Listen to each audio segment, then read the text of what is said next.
इब्रत, लोकशाहीमधल्या प्रथा परंपरा आणि लोकशाहीची मधली सभ्यता ही जर या सरकारने ठेवायचीच नाही म्हटलं तर इतकं पाशवी बहुमत असताना सुद्धा ते विरोधी पक्ष नेते पदाची घोषणा करत नाहीत।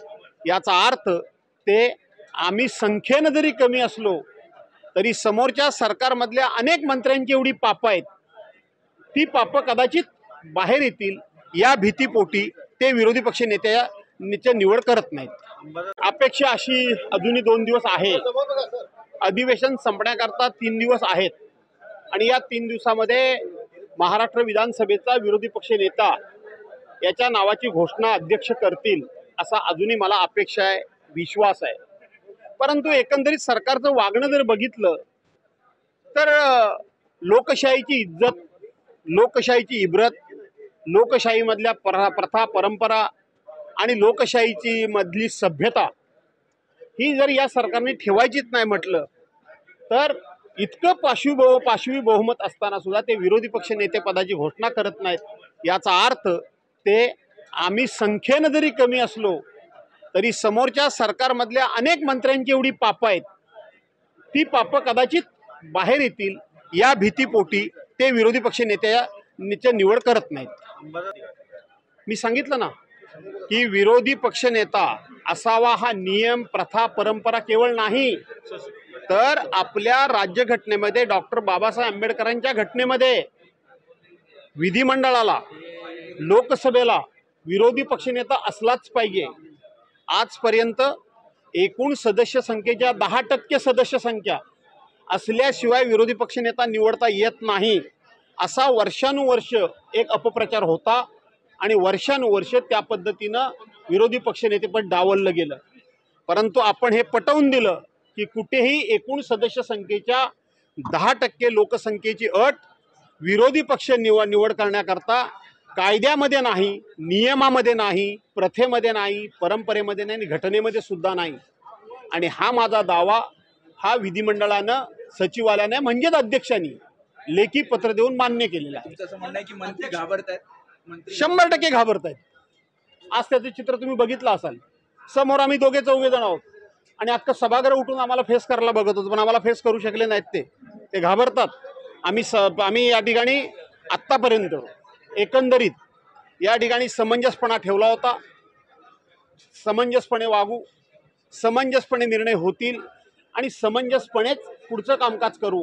परंतु सरकारचा दुष्ट हेतू स्पष्ट झालेला आहे।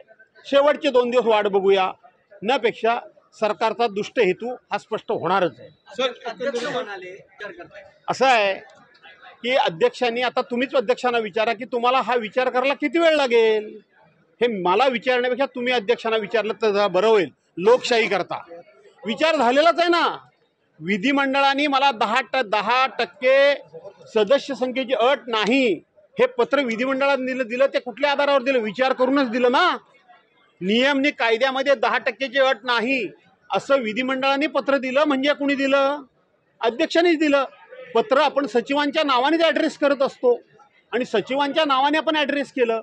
निवडणूक झाल्या आपण पत्र दिलं तेव्हा अध्यक्षांची निवड झालेली नव्हती, हे लक्षात घ्या।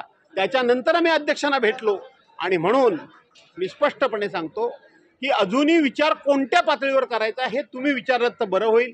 मी तसं अध्यक्षांना विचारू शकत नाही। सर, एकीकडे चर्चा झाली नाही। असं आहे, काही गोष्टी ह्या कॅमेऱ्यासमोर बोलाव्या लागतात, काही गोष्टी कॅमेऱ्यासमोर बोलायच्या नसतात। कारण काही प्रश्न हे समोरासमोर बसून सोडवायचे असतात आणि म्हणून प्रश्न सोडवायची वेळ येईल त्यावेळेला दोन्ही भाऊ एकत्र बसतील आणि त्यांना कोणत्या पद्धतीनं प्रश्न सोडवायचा आहे तो सोडवतील।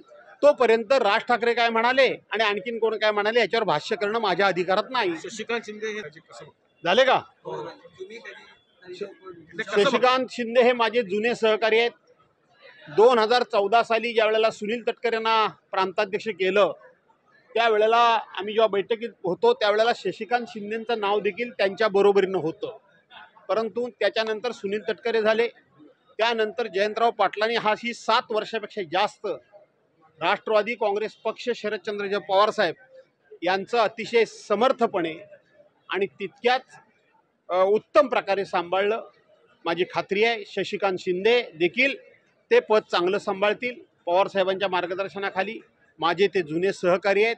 मी त्यांना मनापासून शुभेच्छा देतो आणि माझी कधी मदत लागली तर त्यांनी मला सांगावं, मी त्यांना मदत करेन. आरोग्य विभागाची असं आहे, काल मला बोलता आलं नाही, बोलायला मिळालं नाही.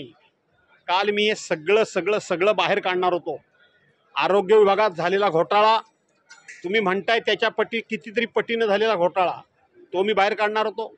नगर विकास विभागामध्ये झालेला प्रचंड घोटाळा, तो घोटाळा मी बाहेर काढणार होतो. आणि म्हणून असे अनेक घोटाळे आपण काल बाहेर काढणार होतो, परंतु संधी मिळाली नाही. आणि म्हणून तुम्ही म्हणता हा एवढाच घोटाळा नाही, याच्यापेक्षा खूप मोठे घोटाळे झालेले आहेत. मला असं वाटतं की सध्या सोशल मीडिया, इलेक्ट्रॉनिक मीडिया इतका प्रभावी झाला आहे, कुठलाही शहाणा आमदार खासदार अल्प उत्पन्न बचत गटामध्ये भाडाची घरं घेईल याच्यावर माझा विश्वास नाही. पण तुम्ही बोलताय तर ते रजिस्ट्रेशन झालं की माझ्याकडे घेऊन या, मी बोलतो.